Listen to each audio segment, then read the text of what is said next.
Okay, hello everyone. Here I want to provide a tutorial on how to take a long screenshot on Infinix Hot 40i device. Well, knowing how to take a long screenshot on this device can be beneficial when you want to capture entire conversations, web pages, or any content that extend beyond a single screen.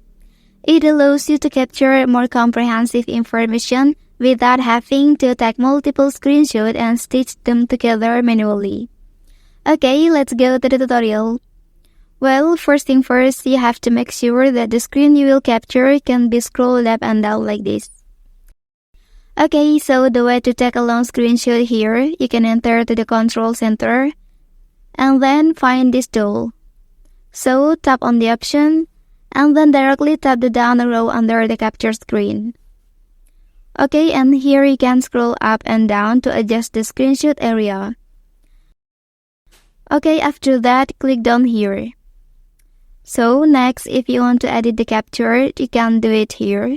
And then you can click save at the top right corner after editing.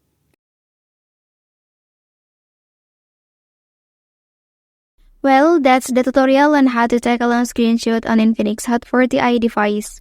If you are helped by this video, don't forget to like and subscribe to get other information from this channel. Thank you.